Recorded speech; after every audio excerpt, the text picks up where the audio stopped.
di samping penyiksaannya, dan orang tersebut pelakunya jenderal aktif.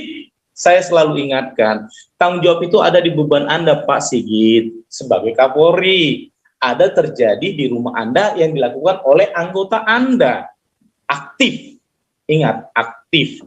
Kenapa saya lakukan mengambil jalur laporan aliran dana terkait daripada dana donasi ke rekeningnya Syafruddin Ibrahim? Fokus saya di situ melalui PPATK nasional. Tujuan saya agar Syafruddin mempertanggungjawabkan selaku dia memang hamba Tuhan yang mengaku ketua umum Murtadin Indonesia, dan juga ada seorang murtadin disfabel yang dikasih tinja ke dalam taiknya, ke dalam mulutnya, tapi dia tidak dapat membantarkan ke rumah sakit. Matias tambah Pak Pol. Ya, Pak Matias, silakan. Ya, jadi Martin kan di YouTube-nya yang lain itu ngomong dia punya akses ke Thomas yang wartawan luar negeri itu. Jadi si Maman Lolos ini dia bisa bikin statement, Martin bisa bikin statement untuk diekspos ke luar negeri bahwa salah satu penganiaya MKC diloloskan. Itu kan langsung gempar, Pak. Nah, tapi dia mampu nggak membuat statement itu? Mau nggak? Berani nggak? Supaya memang kasus MKC ini tetap mendapat perhatian luar negeri. Nah, tapi ternyata nggak ada apa-apa kan? Nah, jadi saya bisa diskusi dengan gereja Siber, Pak, mengenai rencana dia untuk mengadukan SI, melaporkan SI dana-dana itu. Ya, cuman kita cuman punya waktu 10 menit nih sisa. Silakan. Oh ya, Pak gereja Siber, memang realnya itu adalah upayakan dana itu untuk lawyer yang bukan pro bono ya.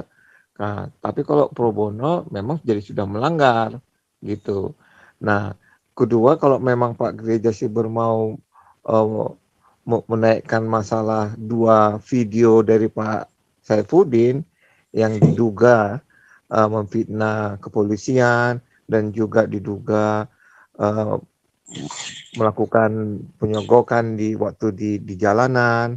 Nah, itu bisa juga dinaikkan ke permukaan. Jadi kalau nanti Pak SI-nya itu sudah masuk, baru dia sadar, kenapa aku dulu nggak dengar sama Pak Poljang gitu ya. Jadi istilahnya Pak Poljang dulu, setan apa yang menutup telinga saya, kan gitu ya Pak Pol ya. Jadi sedikit saya sampaikan. Jadi gini, mungkin banyak orang mengira saya akan memancing di air keruh atau semakin memperkeruh suasana atau ada dendam tertentu dengan mereka. Tidak. Justru saya sangat sayang dengan masalah KC ini, karena seperti saya bilang, saya sudah dia adalah ekspektasi dari kita bersama. Jadi tujuan saya adalah karena saya lihat ada kebebalan di sini, termasuk dari siapapun itu, termasuk dari keluarga sendiri pun itu, mungkin karena pengaruh-pengaruh atau sugesti atau pressure atau tekanan bahkan intimidasi. Jadi sebenarnya saya harus jujur juga, kenapa saya lakukan mengambil jalur laporan aliran dana terkait daripada dana donasi ke rekeningnya Syafruddin Ibrahim. Fokus saya di situ melalui PPATK nasional. Tujuan saya agar Syafruddin mempertanggungjawabkan selaku dia memang hamba Tuhan yang mengaku ketua umum Murtadin Indonesia, dan juga ada seorang murtadin disfabel yang dikasih tinja ke dalam taiknya, ke dalam mulutnya, tapi dia tidak dapat membantarkan ke rumah sakit. Arti kata, saya sedang melakukan sebuah prosesi kocok ulang. Kalaupun nanti Anda nggak bisa mempertanggungjawabkan itu, maaf, Anda akan terekspos di publik bahwa Anda itu cacat. Cilakanya, untaian deretan daripada aliran dana tadi ketika Anda sebut untuk uang kopi seseorang aja pun, atau uang rokok seseorang aja pun, atau uang lagi ditinjom bersama termasuk kepada Joshua Tehu pun, itu harus dipertanggungjawabkan bersama.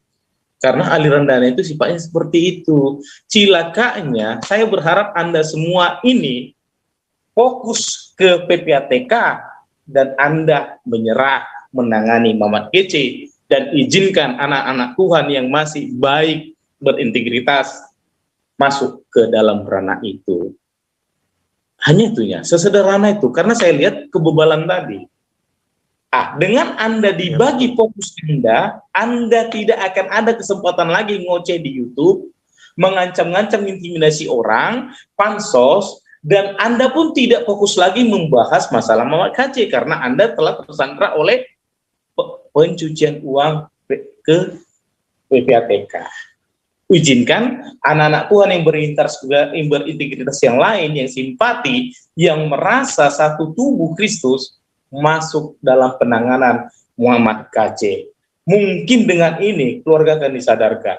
Mungkin dengan ini hamba-hamba Tuhan yang besar-besar itu tersadar bahwa ini bukan masalah Paulzeng, ini bukan masalah pansos, ini bukan masalah partai yang baru tumbuh, ini bukan masalah ketakutan kekristenan dengan intimidasinya, toh juga kita selama ini telah dilakukan seperti itu. Tapi ini masalah seorang difabel yang diberikan tinja di samping penyiksaannya, dan orang tersebut pelakunya jenderal aktif. Saya selalu ingatkan, tanggung jawab itu ada di beban Anda, Pak Sigit, sebagai Kapolri. Ada terjadi di rumah Anda yang dilakukan oleh anggota Anda. Aktif. Ingat, aktif. Nama human. Hak asasi manusia. Dan atas keimanan. Dan atas sesama anak bangsa. Anda takut jabatan Anda copot? Anda takut kegerakan-kegerakan dari para radikalisme akan terjadi? Jangan pernah takut demi Tuhan. Jangan pernah takut. Justru ketakutan Anda itulah yang nanti membuat contoh tidak baik kepada umat-umat Kristen generasi berikutnya. Demikian itu yang maksud saya, Kakanda juga Pak. Sesederhana itu. Sebentar, saya klarifikasi, ini bukan ide saya ya. Jadi jangan sampai ada yang potong-potong bahwa ini ide saya. Kalau saya secara pribadi sebagai pemimpin gerombolan Nabi 26, saya menyarankan untuk mengikhlaskan saja. Tetapi saya tidak bisa melarang Anda karena di channel ini boleh berbeda. Ya, boleh berbeda. Jadi, namun kalau saya menyarankan selalu ya sudah, kita sudah percaya, mungkin kita salah. Oke, kita stop. Yang penting kita stop. Hanya 2 minggu saja dari sini. Toh kita sudah nggak kumpulkan lagi. Walaupun tetap kumpul berapa-berapa itu bukan urusan saya. Dan saya tidak pernah menanyakan. Saya hanya sekali bilang, menghimbau supaya Saifuddin Ibrahim dibuka supaya kita bisa teruskan. Bukan mempertanyakan, beda ya. Kalau bertanya, minta internet bankingnya disajikan, itu bukan mempertanyakan, meragukan. Bukan, saya tidak pernah meragukan Saifuddin Ibrahim, apapun kata orang yang di sini, karena di sini boleh berbeda. Tapi kalau teman-teman berbeda dengan saya nggak bisa melarang, karena itu hak Anda untuk melakukannya. Tapi memang saya setuju dengan Gereja Siber bahwa, ya, dan juga Bung Beta ya, bahwa sementara pengacaranya KC dalam kebodohan, dalam ketololannya mengulur-ngulur waktu, wasting time, lawan mereka buying time. Mereka cepat sekali lawan. Ya, sementara dengan kebodohannya katanya strategi itu bodoh, nggak ada strategi seperti itu, namanya pembiaran. Ya, KC tidak divisum, tidak dibawa ke rumah sakit, percaya polisi sudah ada provos, sudah ada polis lain tanpa ada bukti. Kalau saya minta masuk ke dalam, lihat, kalau saya lawyernya, ya, tapi jangan khawatir, ternyata itu nggak ada cerita begitu ya, kita sudah tahu, aja kita belum boleh foto, karena ada larangan-larangan, tapi ada informasi-informasi. Ya, dan kita akan terus ya, tim siluman kita terus bergerak ya, kita halangannya cuma itu tadi karena sudah ada instruksi tidak boleh ketemu KC. Pak Paul. Ya. Mungkin kalau dari Pak Paul yang ngomong begitu nanti dipotong lagi Pak Paul. Bahwa itu settingan Pak Paul. Saya sebagai pengikut N26 ya, warta sesungguhnya menyatakan itu bukan ide Pak Paul, tapi karena orang di sini adalah orang-orang yang beriman tetapi cerdas. Kami mempunyai akal, mempunyai otak untuk berpikir mana yang baik, mana yang enggak. Jadi tidak ada ide atau apapun itu yang dia ajarkan Pak Paul, tetapi memang orang-orang di sini adalah orang yang cerdas semua. Jadi jangan berpikir yang gabung dengan N26 sesuai dengan omongan mereka yang saya sempat lihat di JT, bahwa orang-orang yang dikatakan orang yang suka membeo, ikut-ikutan apa yang dikatakan oleh Nabi 26. Nggak pernah kami mengikuti. Kalau salah ya salah. Buktinya Pak Paul banyak juga yang mendebat walaupun sudah sering di room ini.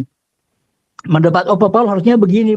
Dan Pak Paul dengan ikhlas kalau memang agak sedikit keliru ya mengiyakan, tapi kalau enggak, itu bukti kecerdasan Pak Paul, yang hikmat yang Tuhan berikan. Kita boleh beriman, tapi gunakan nalar yang sehat. Oke, terima kasih. Makanya saya biarkan tadi gereja Siber, mungkin yang tanya nih gereja Siber menggiring opini, oh enggak. Di sini boleh beda, walaupun saya tidak selalu setuju, tapi kan boleh. Di sini boleh, di sinilah tempatnya demokrasi yang sejati ada. Di sinilah kebebasan bicara ada, ya.